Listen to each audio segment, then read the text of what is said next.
ओम हनुमन्ते नमः। बजरंगबली की जय।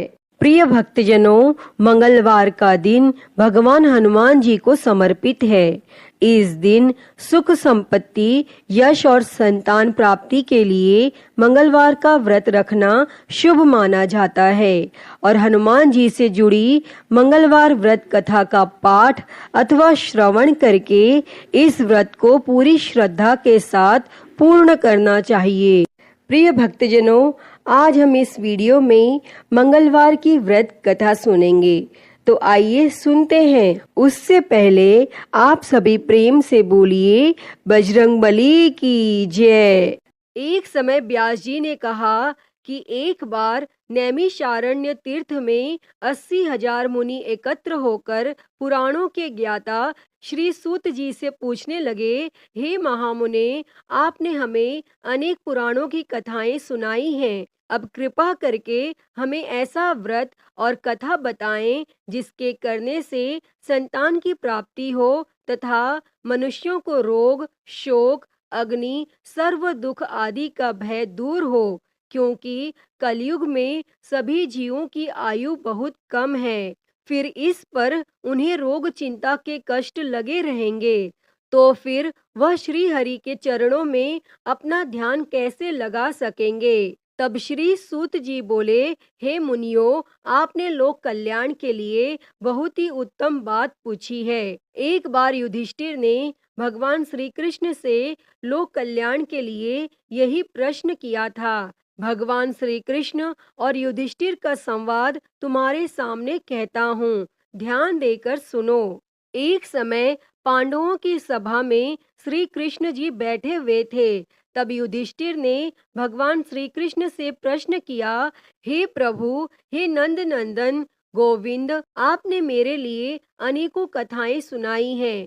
आज आप कृपा करके ऐसा व्रत या कथा सुनाएं जिसके करने से मनुष्य को रोग चिंता का भय समाप्त हो और उसको पुत्र की प्राप्ति हो। हे प्रभु, बिना पुत्र के जीवन व्यर्थ है।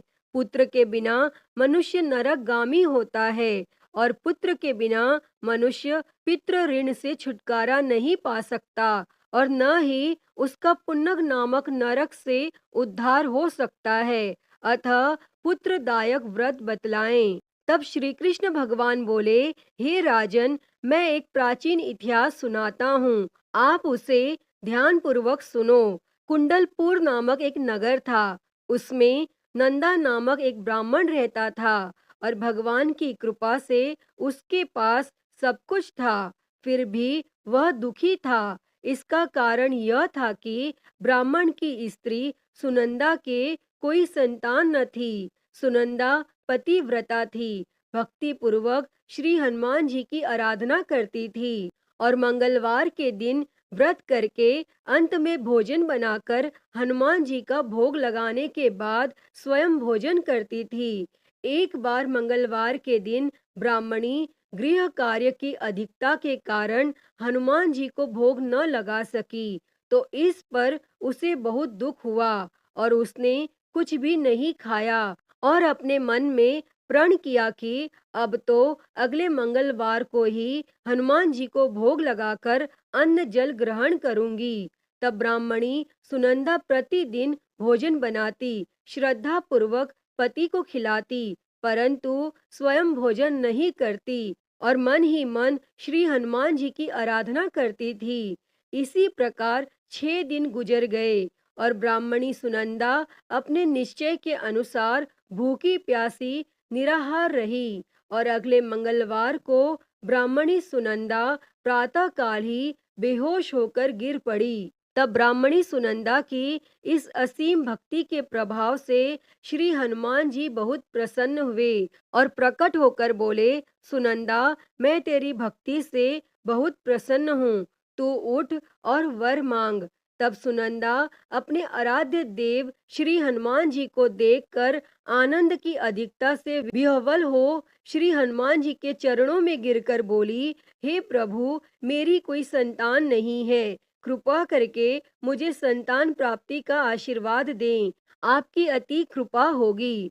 तब श्री महावीर जी बोले, तेरी इच्छा पूर्ण होगी, तेरे एक कन्या पैदा होगी, उसके अष्टांग प्रतिदिन सोना दिया करेंगे। इस प्रकार कहकर श्री महावीर जी अंतर्ध्यान हो गए।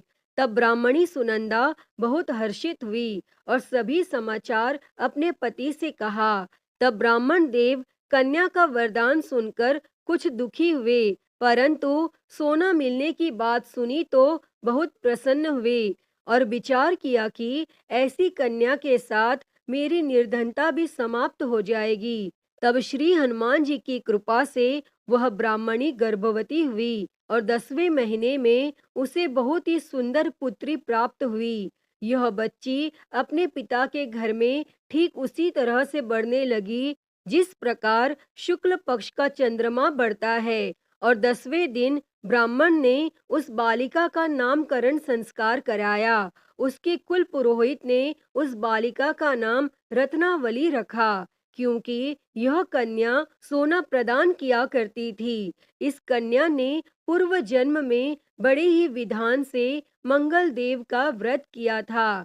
रत्नावली का अष्टांग बहुत सा सोना देता था और उस सोने से नंदा ब्राह्मण बहुत ही धनवान हो गए। अब ब्राह्मणी भी बहुत अभिमान करने लगी थी। समय बीतता रहा। अब रत्नावली 10 वर्ष की हो चुकी थी। एक दिन जब नंदा ब्राह्मण प्रसन्न चित्त था, तब सुनंदा ने अपने पति से कहा, मेरी पुत्री रत्नावली विवाह के योग्य हो गई है, अतः आप कोई सुंदर तथा योग्य वर देखकर इसका विवाह कर दें। तब यह सुनकर ब्राह्मण बोला, अभी तो रत्नावली बहुत छोटी है। तब ब्राह्मणी बोली, शास्त्रों की आज्ञा है कि कन्या 8वें वर्ष में गौरी, 9 वर्ष में रोहिणी, 10वें वर्ष में कन्या, इसके पश्चात रजस्वला हो जाती है।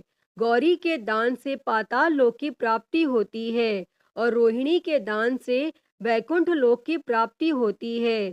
कन्या के दान से इंद्रलोक में सुखों की प्राप्ति होती है। अगर हे पतिदेव रजस्वला का दान किया जाता है तो घोर नरक की प्राप्ति होगी। इस पर ब्राह्मण बोला, अभी तो रत्नावली मात्र 10 ही वर्ष की है और मैंने तो 16-16 साल की कन्याओं के विवाह कराए हैं, अभी जल्दी क्या है। तब ब्राह्मणी सुनंदा बोली, आपको तो लोभ अधिक हो गया लगता है। शास्त्रों में कहा गया है कि माता पिता और बड़ा भाई रजस्वला कन्या को देखते हैं तो वह अवश्य ही नरकगामी होते हैं। तब ब्राह्मण बोला, अच्छी बात है, कल मैं अवश्य ही योग्य वर की तलाश में अपना दूत भेजूंगा। तब दूसरे दिन ब्राह्मण ने अपने दूत को बुलाया और आज्ञा दी कि जैसी सुंदर मेरी कन्या है वैसा ही सुंदर वर उसके लिए तलाश करो। और दूत अपने स्वामी की आज्ञा पाकर निकल पड़ा। तब पंपई नगर में उसने एक सुंदर लड़के को देखा। यह बालक एक ब्राह्मण परिवार का बहुत ही गुणवान पुत्र था। उसका नाम सोमेश्वर था और दूत ने इस सुंदर व गुणवान ब्राह्मण पुत्र के बारे में अपने स्वामी को पूर्ण विवरण दिया और फिर शुभ मुहूर्त में विधि पूर्वक कन्या दान करके ब्राह्मण ब्राह्मणी संतुष्ट हुए। परंतु ब्राह्मण के मन में तो लोभ समाया हुआ था। उसने कन्या दान तो कर दिया था, पर वह बहुत खिन्न भी था। उसने विचार किया कि रत्नावली तो अब चली जाएगी और मुझे इससे जो सोना मिलता था वह अब मिलेगा नहीं। मेरे पास जो धन था कुछ तो इसके विवाह में खर्च हो गया और जो शेष बचा है वह भी कुछ दिनों पश्चात समाप्त हो जाएगा। मैंने तो इसका विवाह करके बहुत ही बड़ी भूल कर दी है। अब कोई ऐसा उपाय हो कि रत्नावली मेरे घर में ही बनी रहे, अपने ससुराल न जाए। तब लोभ रूपी राक्षस ब्राह्मण के मस्तिष्क पर छाता जा रहा था। रात भर अपनी शैया पर बेचैनी से करवटें बदलते बदलते उसने एक बहुत ही क्रूर निर्णय लिया। उसने विचार किया कि जब रत्नावली को लेकर उसका पति सोमेश्वर अपने घर के लिए जाएगा तो वह मार्ग में छिपकर सोमेश्वर का वध कर देगा और अपनी लड़की को अपने घर ले आएगा, जिससे नियमित रूप से उसे सोना भी मिलता रहेगा और समाज का कोई मनुष्य उसे दोष भी नहीं दे सकेगा। और प्रातः काल हुआ तो नंदा और सुनंदा ने अपने जमाई तथा लड़की को बहुत सारा धन देकर विदा किया और सोमेश्वर अपनी पत्नी रत्नावली को लेकर ससुराल से अपने घर की तरफ चल दिया। और ब्राह्मण नंदा महालोभ के वशीभूत हो अपनी मति खो चुका था और पाप पुण्य का उसे विचार न रहा। अपने भयानक व क्रूर निर्णय को कार्य रूप देने के लिए उसने अपने दूत को मार्ग में अपने जमाई का वध करने के लिए भेज दिया था, ताकि रत्नावली से प्राप्त होने वाला सोना उसे हमेशा मिलता रहे और वो कभी निर्धन न हो। तब ब्राह्मण के दूत ने अपनी स्वामी की आज्ञा का पालन करते हुए उसके जमाई सोमेश्वर का मार्ग में ही वध कर दिया। तब यह समाचार प्राप्त कर ब्राह्मण नंदा मार्ग में पहुंचा और रुदन करती अपनी पुत्री रत्नावली से बोला, हे पुत्री, मार्ग में लुटेरों ने तेरे पति का वध कर दिया है। भगवान की इच्छा के आगे किसी का कोई वश नहीं चलता है। अब तू घर चल, वहां पर ही रहकर शेष जीवन व्यतीत करना। जो भाग्य में लिखा है वही होगा। और अपने पति की अकाल मृत्यु से रत्नावली बहुत दुखी हुई। करुण क्रंदन व रुदन करते हुए अपने पिता से बोली, हे पिताजी, इस संसार में जिस स्त्री का पति नहीं है उसका जीना व्यर्थ है। मैं अपने पति के साथ ही अपने शरीर को जला दूंगी और सती होकर अपने इस जन्म को, माता पिता के नाम को तथा सास ससुर के यश को सार्थक करूंगी। तब ब्राह्मण नंदा अपनी पुत्री रत्नावली के वचनों को सुनकर बहुत दुखी हुआ। विचार करने लगा, मैंने व्यर्थ ही जमाई वध का पाप अपने सिर लिया।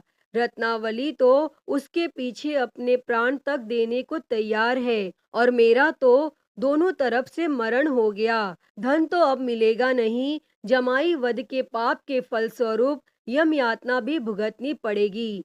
और यह सोचकर वह बहुत खिन्न हुआ। तब सोमेश्वर की चिता बनाई गई। रत्नावली सती होने की इच्छा से अपने पति का सिर अपने गोद में रखकर चिता में बैठ गई। जैसे ही सोमेश्वर की चिता को अग्नि लगाई गई, वैसे ही प्रसन्न हो मंगल देव वहां प्रकट हुए और बोले, हे रत्नावली, मैं तेरी पति भक्ति से बहुत प्रसन्न हूँ, तू वर मांग।